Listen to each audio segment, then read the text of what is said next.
Hi folks, welcome back to the channel.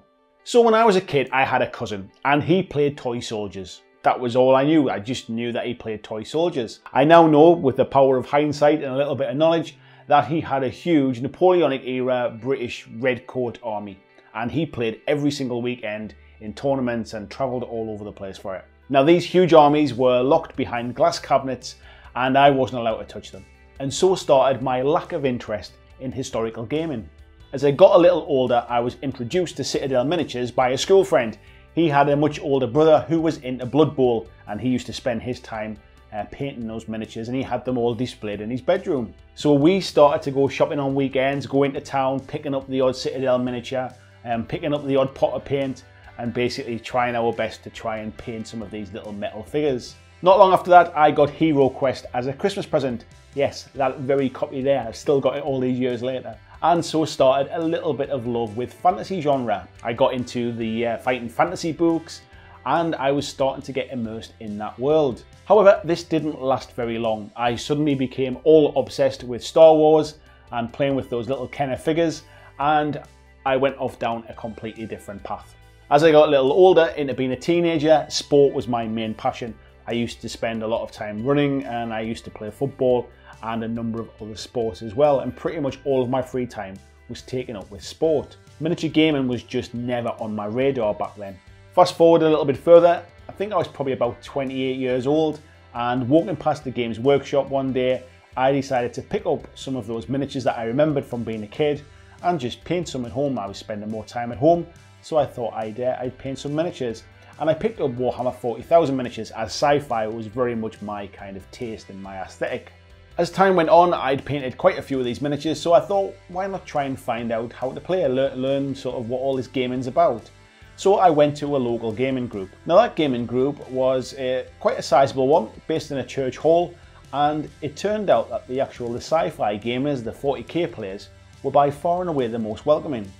The guys that played fantasy seemed to have their head down in these huge rule books, far too busy trying to look up what they were doing in their game, and didn't really seem that interested in chatting. And the historical guys, well, they were much older and seemed to spend most of their time arguing about stuff that didn't really seem to make much difference in the game. Things like the Pantone reference of German Grey. Now I am generalising, however, this was my experience of the first gaming group I ever went to. The fantasy armies just seemed way too many models and the rules seemed so convoluted that it really didn't interest me. And the historicals, to be honest, I probably thought I was a bit cool to be getting involved with these old guys discussing 50 Shades of Grey. Fast forward a few more years to present day and my interest in gaming really has become my passion. I will quite happily bore the life of my wife talking about new games that's coming out and showing her my latest painted miniatures. I'm a little bit older, I'm a little bit wiser, and I'm much more open to new suggestions now and to try different games. My interest in fantasy was piqued recently by Kings of War Vanguard. Now, as I mentioned before, fantasy wasn't a genre I'd really been interested in. I'm kind of ashamed to admit that I still haven't seen the second and third Lord of the Rings movies. However, there was something about Kings of War Vanguard, both in the rules itself and in the style of the miniatures, that really did pique my interest into the fantasy genre. I'd never been one for the kind of magic spells and all of that kind of things. However, it really did pique my interest. And that's what brings me onto historical gaming. So, I've avoided it my entire life. I've never been one to pick up kind of the airfix kits and build tanks and planes. When I was at school, we didn't learn about World War II. We learned a bit about the Romans, as there's a famous Roman wall not too far away from me.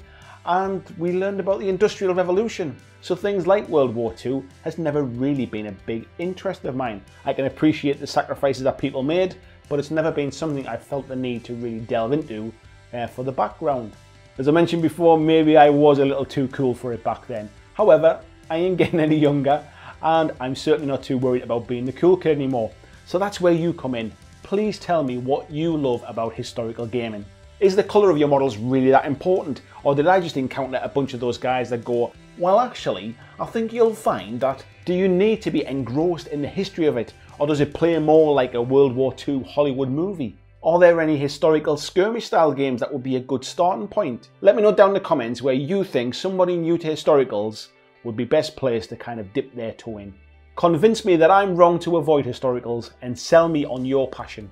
Thanks for watching, and I'll see you in the next video.